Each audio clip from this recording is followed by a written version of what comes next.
दाता क्रोधम जयति सस्वरम। उसने कहा मेरे लिए उपदेश विशेष कर कीजिएगा। भगवान ने कहा तुम निरंतर दान करते जाओ। दान करने के कारण अपने धन के लिए अनासक्ति निर्माण होती है। अनासक्ति हुए बिना अपने जेब में से कुछ निकलता ही नहीं है। एक छोटा नोट भी निकालना है तो अनासक्ति चाहिए। तो बड़ा बड़ा दान देते हुए अनासक्ति का भाव अपने आप बढ़ता जाता है।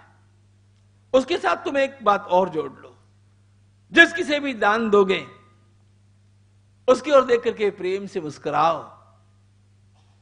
मुस्कुराना सीखो, प्रेम से देना सीखो। जब तुम प्रेम से दान करने लग जाओगे ना, दान देने से तुम्हारा लोभ कम होगा और प्रेम करने के कारण तुम्हारे भीतर जो क्रोध कभी कभी जगता है वो क्रोध भी नष्ट हो जाएगा। क्रोध को नष्ट करने का उत्तम मार्ग ये प्रेम है। प्रेम से दान दो।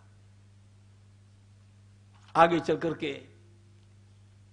यह अनाथ पिंडक भगवान का अत्यंत बड़ा सेवक बना और आगे चल करके इसने विहारों को निर्माण करने के लिए अत्यंत प्रभु दान प्रदान किया। संघ बढ़ता जा रहा है, संघ के लिए व्यवस्था भी बढ़ती जा रही है।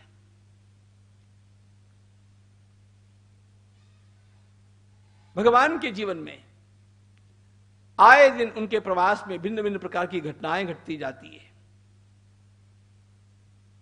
उनकी उपदेश पद्धति भी कैसी है इसको भी जान लेना चाहिए। एक बार उपदेश करते हुए भगवान शांति के साथ विराजे हैं। एकदम कोलाहल आरंभ हो गया, सबका ध्यान उधर गया।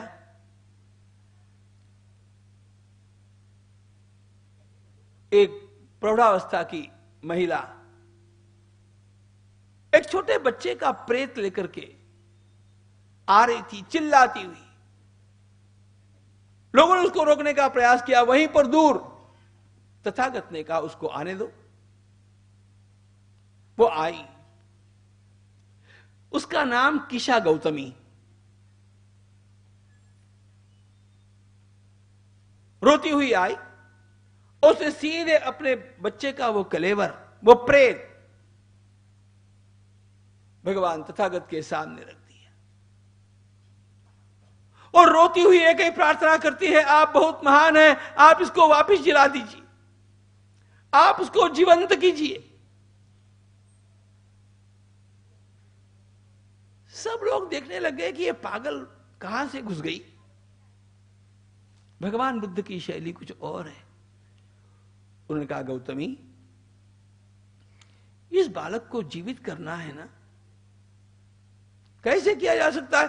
आप चाहे सो कर सकते हैं। अब देखो, महापुरुषों के लिए लोगों की इस प्रकार की एक अपेक्षा होती है। कोई आध्यात्मिक महापुरुष बड़ा हो गया, पहली बात लोगों के अंतःकरण में यह जगती है कि उसकी कृपा से मेरा कुछ काम हो जाएगा।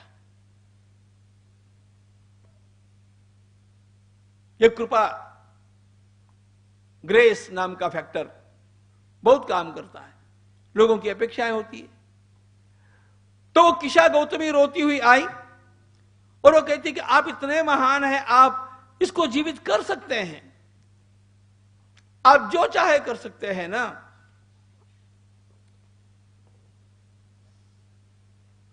भगवान की उपदेश करने की पद्धति बतला रहा हूं। बाकी लोगों ने तो उसको मूर्ख कहा, गवार कहा।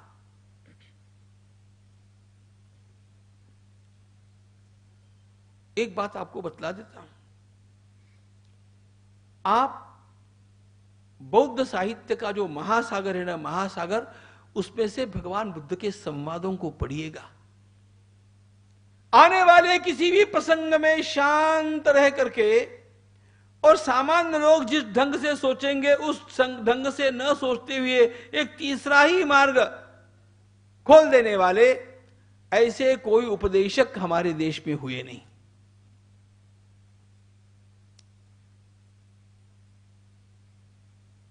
तो भगवान बुद्ध ने उसको कहा कि गौतमी,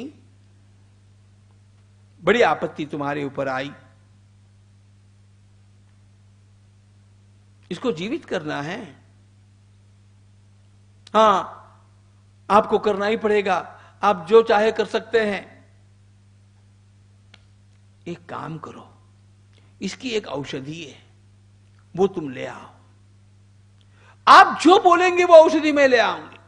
भाई तो मैं बोलता हूं, तुम ऐसे करो, इतने से सरसों के दाने ले आओ, बस एक मुट्ठी, ज्यादा की आवश्यकता नहीं है, एक मुट्ठी। लेकिन वो सरसों के दाने उस परिवार से होने चाहिए जिनके परिवार में कोई नहीं मरा हो। अब उसको तो लगा कितनी सीधी बात है, उसने कहा मैं अभी आती हूं। और वो एक एक स्थान पर जाती है, मुझे और कुछ नहीं चाहिए, एक मुट्ठी भर सरसों दे दो, एक मुट्ठी भर सरसों दे दो। अब उस रोती हुई मांगने वाली को देख करके लोग करुणा से कुछ देना भी चाहते हैं। वो कहती है मुझे केवल मुट्ठी भर सरसों चाहिए, लेकिन उस परिवार से चाहिए जिस परिवार में कोई मरा ही नहीं हो। तो जो देने वाला भी सामने आता, वो पीछे खिसक जाता। अरे पिताजी मरे हैं या दादाजी मरे हैं या परदादाजी मरे हैं या कोई न कोई तो मरा ही है घर में।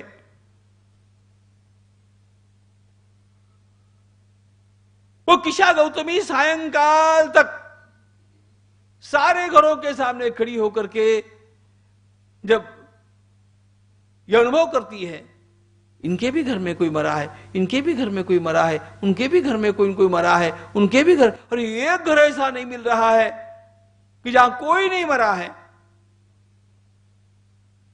उसके ही मन में विचार आया, जब सबके ही घर में कोई न कोई मरा है, तो आज मेरे भी घर में ऐसा हो गया, इसका दुख मुझे कितना करना चाहिए। सरसों मांगते मांगते ही उसके मन की तैयारी हो गई। उसके आते ही भगवान ने पूछा, सरसों मिली? खाली हाथ आई हूं। ऐसा कोई घर नहीं है जिसमें कोई मराई नहीं हो। तो फिर तुम्हारे ध्यान में क्या आता है? मेरे ध्यान में दिन भर में इतना ही आया कि सभी के घर में जब कोई न कोई मरता ही गया है, तो मेरे लिए भी अस्वाभाविक बात नहीं है, मुझे अपने चित्त को शांत कर लेना चाहिए, इस बात का स्वीकार करना चाहिए। भगवान तथागत शांत मुद्रा में बोले, तुम्हें जो शिक्षा प्राप्त करनी थी वो शिक्षा तुम्हें मिल गई। ये भगवान तथागत का मार्ग है। लेकिन इसी प्रकार कोई रोते धाते ही नहीं आते हैं।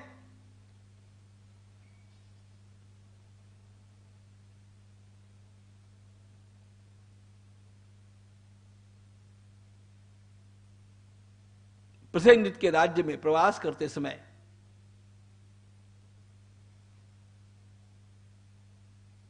लोगों ने उनको एक स्थान में जाने से रोक दिया, कहा मत जाइए, आप अंदर आकर के छिप जाइए पहले। भगवान ने कहा क्या हो गया? हो अंगुलीमाल के आने का समय हो गया। आप लोग क्या बात कर रहे हैं, मैं समझ नहीं रहा हूं। लोगों ने उनको खींच करके एक घर में रख लिया, कहा पता नहीं आपको, अंगुलीमाल नाम का एक भयंकर डाकू है, इतना खूंखार है, उसके जैसा हिंसक हमने कोई देखा नहीं।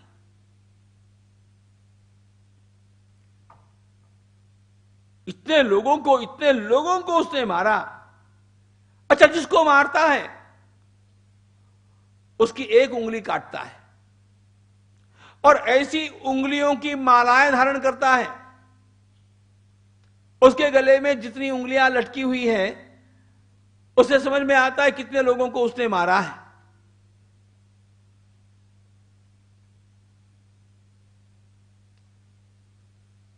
तथागत ने कहा तब तो मुझे उस मार्ग पर आगे ही बढ़ना चाहिए। आप चिंता मत कीजिए, शांत भाव से अपने हाथ में भिक्षा पात्र लिए हुए भगवान उसी मार्ग पर आगे आगे बढ़ते रहे।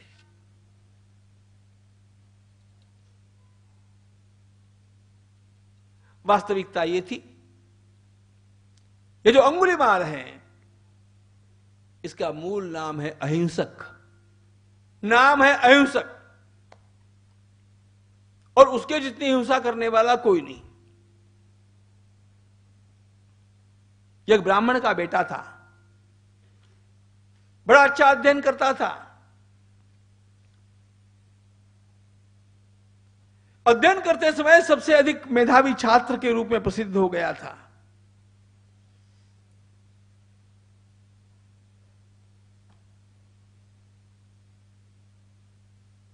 दुर्दैव उसका ऐसा गलत संगति में पड़ गया। मनुष्य के जीवन का नाश शत्रु भी उतना नहीं कर सकता है जितना फ्रेंड्स करते हैं, ध्यान रखना। संगति ने उसको बिगाड़ दिया, बर्बाद कर दिया। याद कीजिए ना,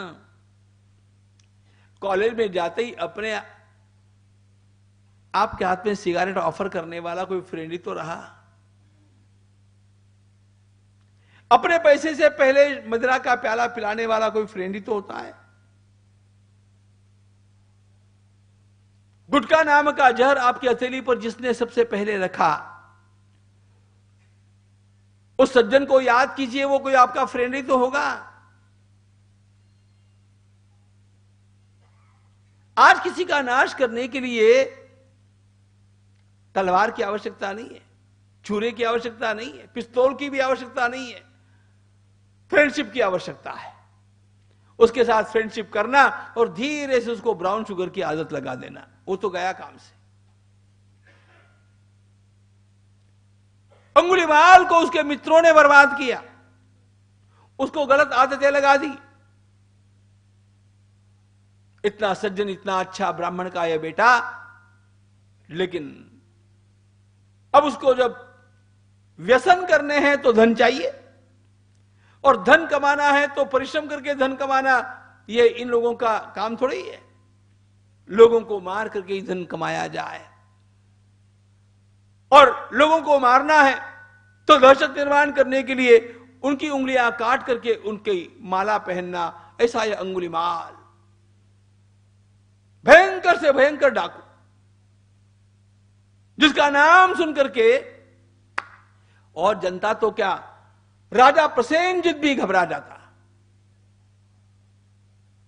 उस अंगुलीमाल के मार्ग पर भगवान बुद्ध शांति से चले।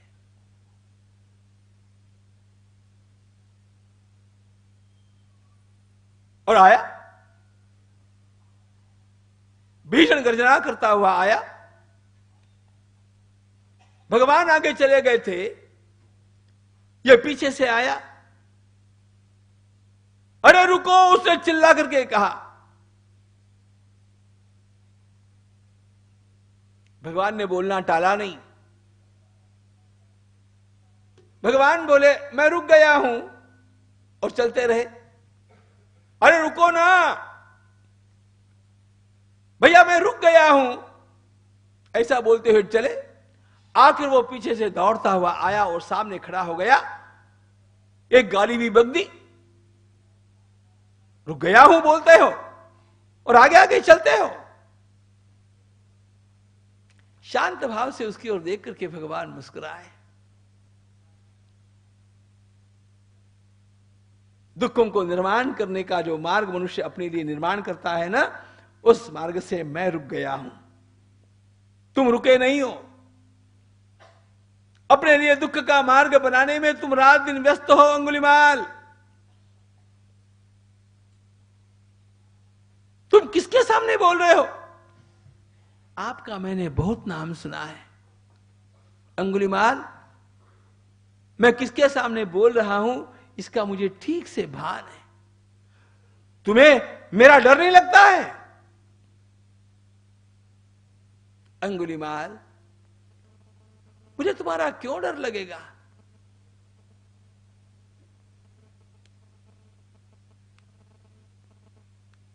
क्यों?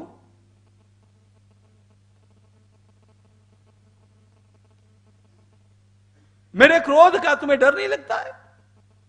मेरे हाथ में ये शस्त्र है, इसका डर नहीं लगता है? लोग शस्त्रों की ओर देखते हैं, लोग तुम्हारे क्रोध की ओर देखते हैं, लेकिन अंगुलिमाल, मैं तुम्हारे भीतर विराजमान उस मंगल चेतना की ओर देखता हूं। तुम्हारा अवज्ञान मैं देख रहा हूं। दुर्दैव है कि तुम्हारा वो सारा ज्ञान ढक दिया गया, मोह के कारण ढक दिया गया, क्रोध के कारण ढक दिया गया, और तुमने ये रूप धारण किया। भगवान के चेहरे पर शांति है, निर्भयता है। वो इतना प्रभावित हुआ, उसने पूछा तुम इतने शांत कैसे हो?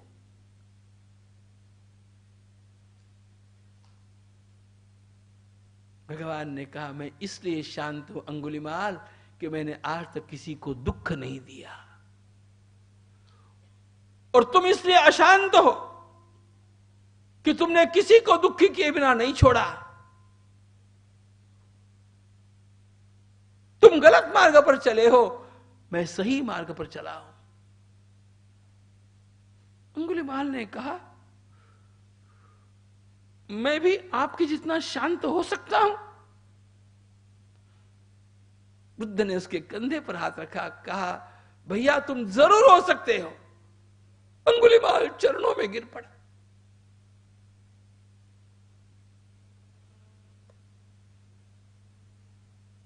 क्या आप मुझे अपना सकते हैं?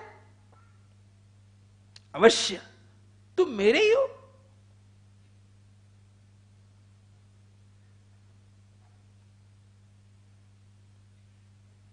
चलो मेरे साथ। अंगुलिमाल भगवान के पीछे पीछे चलता हुआ आया। सारा भिक्षु संघ उसको देख करके डर गया। भगवान ने कहा आज मैं अपने संघ में एक महान प्रसिद्ध व्यक्ति का प्रवेश कराना चाहता हूं, आप सब इसका स्वागत कीजिए। यह अंगुलिमाल है और इसकी अब भी दीक्षा होगी। काश्यप तैयारी करो। अंगुलिमाल का मुंडन किया गया। अंगुलिमाल को चीवर दिए गए। अंगुलिमाल को भिक्षा पात्र दिया गया। प्रसेनजित वहां पर उसी समय आकर के पहुंचे। प्रसेनजित ने प्रणाम किया।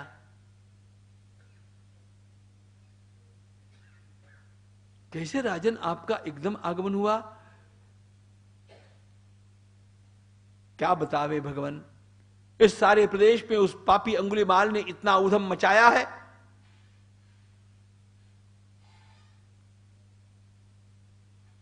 जन जन त्रस्त हो गया है, थर्रा गया है उससे। आया तो हूं उसी का बंदोबस्त करने के लिए। तथागत भगवान बोले तुम्हें अंगुलिमाल से मिलना है? हां, उसी का तो बंदोबस्त करना है। ये अंगुलिमाल तुम्हारे सामने खड़ा है। प्रसेनजित ने देखा जिस अंगुलिमाल का बंदोबस्त करने के लिए वो आया, वो अंगुलिमाल स्वयं मुंडन किया हुआ, चीवर धारण किया हुआ, हाथ में भिक्षा पात्र लिया हुआ खड़ा है। प्रसेनजित भगवान बुद्ध के चरणों में गिर पड़ा और कहा यह चमत्कार तो केवल भगवान आप ही कर सकते हैं, आपने इसको धन्य कर दिया। बात यहां पर पूरी नहीं हुई। भगवान ने कहा अंगुलिमाल, जहां के लोगों को तुमने मारा है वहीं पर जाकर के भिक्षा लेकर के आओ। अंगुलिमाल चला। लोगों ने उसको पहचान लिया। लोगों ने उसको बहुत पीटा। इतना सारा पाप करके और भिक्षु बन करके आया है। अब अंगुलीमाल ने उफ तक नहीं किया, खूब मार खा, लहूलुहान हो गया, कुछ नहीं बोला।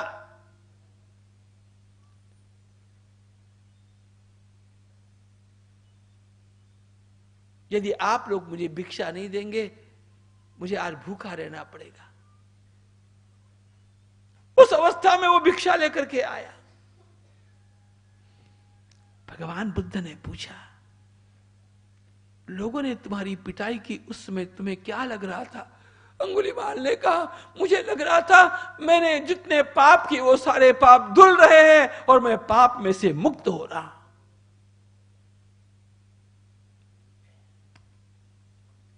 ये परिवर्तन केवल एक संत कर सकता है, और ऐसे असंख्य संतों को निर्माण करने वाला वो महान संत जिसकी हम गाथा देख रहे हैं। धर्मचक्र का प्रवर्तन संसार के सुख के लिए उसने किया, शांति का मार्ग सिखाया, अहिंसा का मार्ग सिखाया, जीवन में समानता का व्यवहार सिखाया। भगवान स्वयं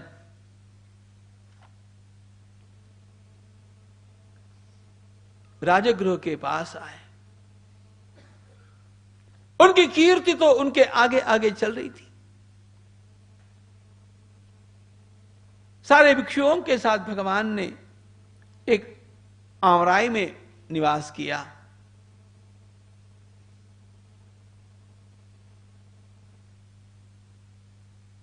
उस आमराई की स्वामिनी भगवान के दर्शन के लिए आना चाहती थी।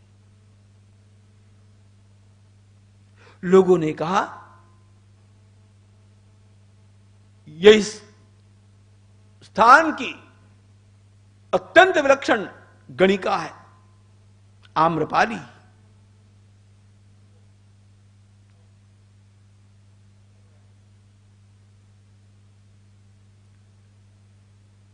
साधुओं से भगवान ने कहा, अपने सामने आने वाला हर व्यक्ति हमारे लिए समान होता है। किसी के पूर्व चरित्र को देख करके वो पापी है, वो दोषी है, वह ऐसा है, इस प्रकार का कोई भी भाव हमारे मन में नहीं आना चाहिए। मनुष्य के और पहले मनुष्य के रूप में देखो, मनुष्य की मनुष्यता को पहले पहचानना सीखो। शिविका में बैठी हुई आम्रपाली आई। उसका लावण्य अद्भुत था।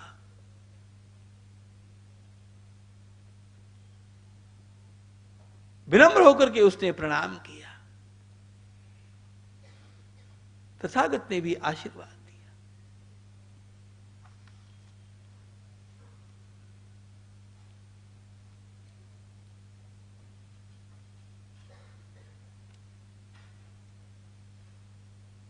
आम्रपाली ने कहा, इस वातावरण को देख करके मुझे ऐसे लगता है कि मुझे स्वयं आप के इस संघ की सेवा करनी चाहिए। मेरे मन में कुछ है, आप मुझे सेवा का अवसर देंगे? पहली सेवा,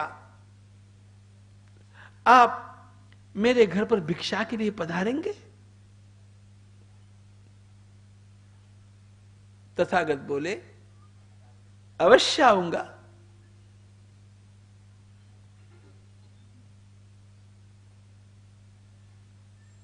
आह्लादित होकर के आम्रपाली चली गई। उसके जाने के पश्चात अत प्रजाशरम धृत्वा वीर्य चापम तथा करे श्रुतिवर्म च सन्नह्य भोग गर्भो विचार्यताम।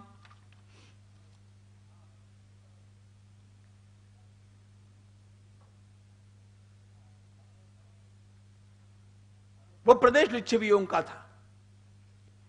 लिच्छवियों में जाने माने बड़े बड़े सरदार और बड़े बड़े सेठ। उसके पश्चात वहां पर भगवान के दर्शन के लिए आते हैं। उन सभी लोगों ने प्रार्थना की, आप हमारे यहां पर चलकर के भिक्षा ग्रहण कीजिएगा। तथागत बोले, साधु को तो भिक्षा ही ग्रहण करनी है।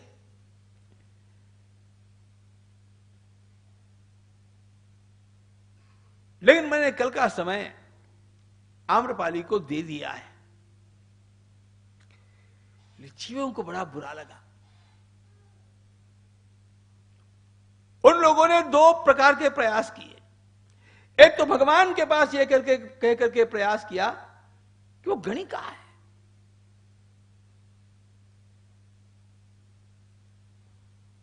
भगवान बोले, मैं मनुष्य को पहले मनुष्य के रूप में देखता हूं। सभी के भीतर दिव्य ज्ञान भरा हुआ है। कल किसने क्या किया, यह देखने के बजाय मेरी दृष्टि उस ओर होती है कि आने वाले कल इसके द्वारा कितना श्रेष्ठ कार्य हो सकता है। इसलिए मैं आप का निमंत्रण कल के लिए तो स्वीकार नहीं कर सकता। इन सारे लिच्छवी सेठों ने आम्रपाली के पास लोगों को भेजा और कहा, हम आपको इतना धन देना चाहते हैं, लेकिन कल का तथागत का भोजन आपके बजाय हमारे यहां पर हो जाए।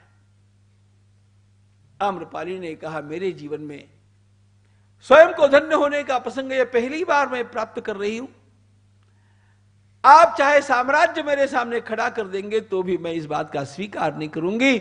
मैं तो तथागत को अपने घर पर ही भोजन करवाने के लिए, भिक्षा के लिए बुलाना चाहती, इससे मैं धन्य होने वाली हूं। भिक्षुओं के साथ तथागत का आगमन हुआ। आम्रपाली ने उनकी सेवा की, भिक्षा तो हुई। आम्रपाली ने कहा,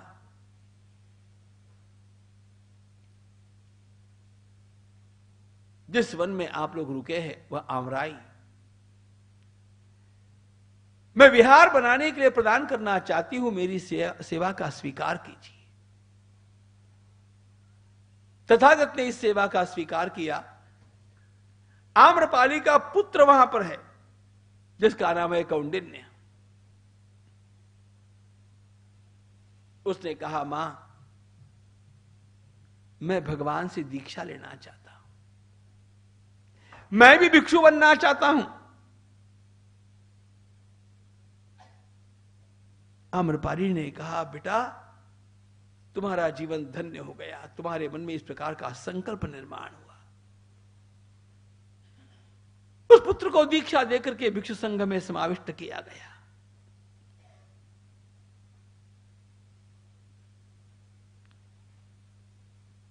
भगवान का प्रवास आगे जैसे ही आरंभ हुआ, एक भूकंप आया। भूकंप को अनुभव करने के पश्चात तुरंत भगवान ने कहा साथ चलने वाले आनंद को, आनंद, यह भूकंप एक संदेश मुझे दे रहा है कि मेरा अब केवल जीवन 3 महीने बचा हुआ है। आनंद रोने लग गया। भगवान ने कहा, जीवन भर मैंने तुम्हें जो शिक्षा प्रदान की है वो इसलिए नहीं, सावधान हो जाओ। जितने जितने भिक्षुओं को यह समाचार देना चाहते हो दे दो। एक बार सबसे मिल लेता हूं, अंतिम उपदेश करना चाहता हूं। भगवान का आगमन कुशीनगर में हुआ। उनके समक्ष उपस्थित समस्त भिक्षुओं के और गृहस्थों के सामने उन्होंने दिव्य उपदेश किया। इच्छा ही जगतो मूलम इति बौद्धमतम शुभम, इच्छा नाशे जगन्नाशो हेतु भावे न कार्यता। बंधुओं, अपने मन को जीतना, अपने मन के ऊपर नियंत्रण प्राप्त करना, उसके लिए शील का आलंबन लेना, यही हम लोगों का इस संसार में मुख्य कर्तव्य है। आसक्ति को घटाते हुए, संतोष और प्रयत्न को बढ़ाते हुए, समाधि का अभ्यास करते हुए अपनी प्रज्ञा को जागृत कीजिएगा। इसके लिए प्रयास, यही मनुष्य के जीवन को सार्थक करने का उपाय है। अंतिम शब्दों में भगवान बोले, सर्वं नश्यति काले ही मम कालो यमागतः जागर्यास्तम शुचम त्यक्त्वा ममेदं चान्तिमं वचः। मैं निरंतर आप लोगों से यही कहना चाहता हूं, जागो जागो जागो। काल के प्रवाह में सब कुछ नष्ट होता है। मेरा भी यह शरीर अब छूटने वाला है।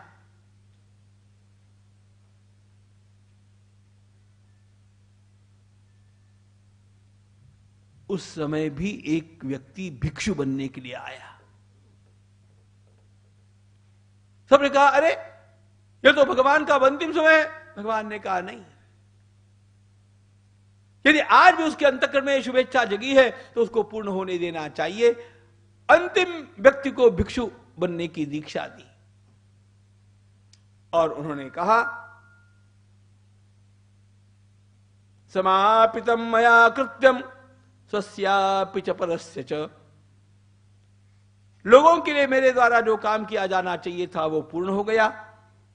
लोगों के लिए मेरा कर्तव्य पूरा हुआ, मेरे लिए भी मेरा कर्तव्य पूरा हो चुका है। और इसलिए अब मैं विदा ही होना चाहता हूं। एक अपने दाहिने कर कमल के ऊपर भगवान ने अपना मस्तक धरा हुआ है, लेटे हुए है और लेटे हुए अधिकाधिक शांत होते होते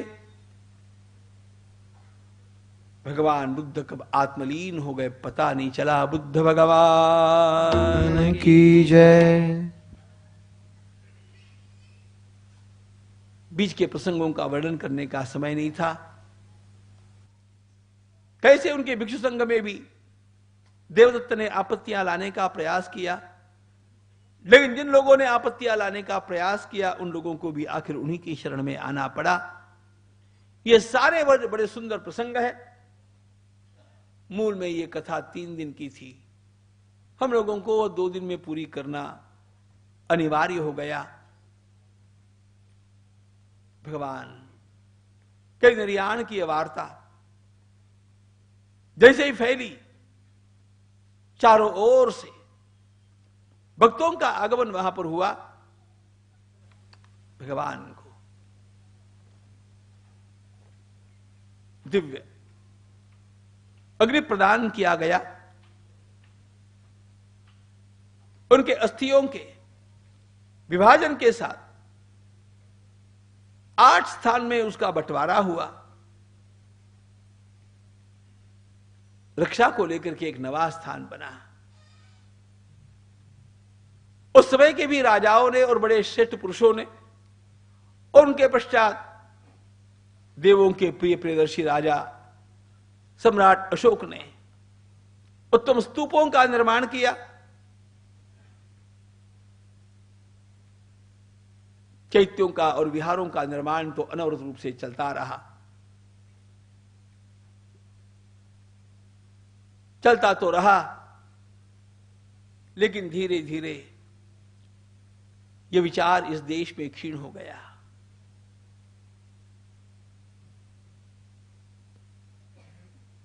लोगों की यह गलत मान्यता है कि भगवान आदि शंकराचार्य महाराज ने बुद्ध धर्म को भारत से बाहर खदेड़ा।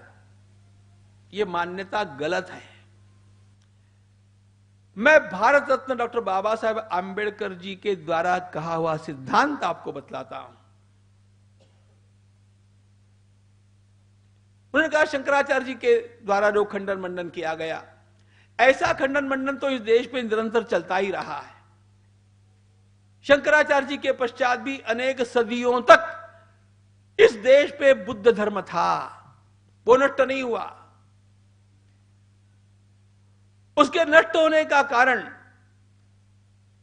जो डॉक्टर बाबा साहब आंबेडकर जी ने बतलाया है, यवनों का आक्रमण हुआ और यवनों के द्वारा बिहार में, अकेले बिहार में 5000 भिक्षुओं की हत्या की गई। उसके कारण घबराए हुए भिक्षु वहां से भागे। कोई चीन में गया, कोई जापान में गया, कोई थाईलैंड में गया, कोई सिलोन में गया, कोई कहां गया।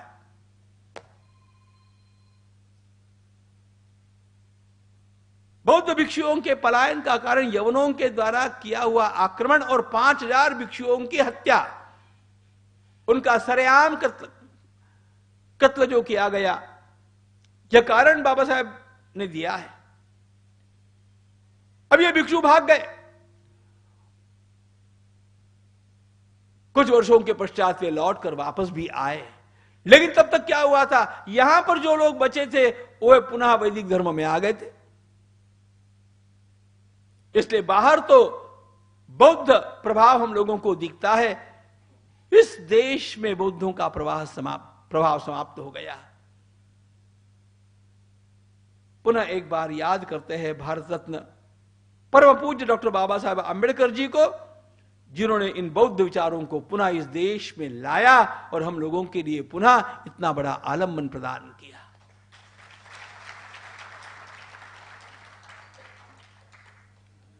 भगवान बुद्ध के संदेश, उनके पंचशील का भी हम लोग आलम्बन ले लेते हैं तो मानवता के लिए इतना बड़ा अन्य कोई संदेश नहीं हो सकता। इन पंचशीलों का आलम्बन यही वास्तव में भगवान बुद्ध के मार्ग का हृदय है।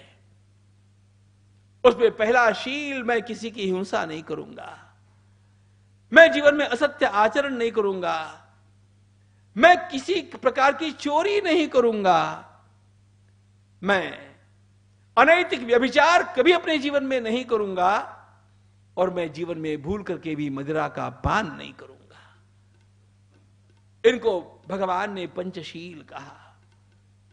हम अधिक कुछ नहीं कर पावे तो भी कम से कम प्रामाणिकता के साथ पंचशील को आज पूरी तरह न भी अपनाने पर, क्योंकि हम दुर्बल जीव हैं, लेकिन संकल्प करें बुद्ध पूर्णिमा के इस पावन पर्व के ऊपर कि हम धीरे धीरे अपना बल बढ़ाते जाएंगे, संकल्प करते जाएंगे और एक दिन जल्दी से जल्दी ऐसा साकार करेंगे कि ये पंचशील मेरे जीवन में साकार हो जाए। मेरे द्वारा किसी प्रकार की हिंसा न हो, मेरे द्वारा किसी प्रकार का असत्य भाषण न हो, मेरे द्वारा किसी प्रकार का किसी के धन का अपहरण न हो, मेरे द्वारा किसी प्रकार का शरीर से, मन से, वाणी से भी व्यभिचार न हो और मेरे द्वारा किसी प्रकार मदिरा का सेवन न किया जाए। जितने जितने लोग इसको अपने आप अपनाते जाएंगे, अपने आप धरातल के ऊपर दिव्यता निर्माण होगी और संपूर्ण मानव जाति सुखी होगी। यदि हम भगवान बुद्ध के भक्त हैं, मैं भगवान बुद्ध का भक्त हूं। मुझे एक बार हमारे सोलापुर के विहार में, मैं बौद्धों के विहारों में जाता हूं, एक कन्या ने एक प्रश्न पूछा, महाराज आपको भगवान बुद्ध के बारे में इतना आदर है तो आप बौद्ध क्यों नहीं हो जाते? मैंने कहा, बेटी बौद्ध होने की आवश्यकता क्या है?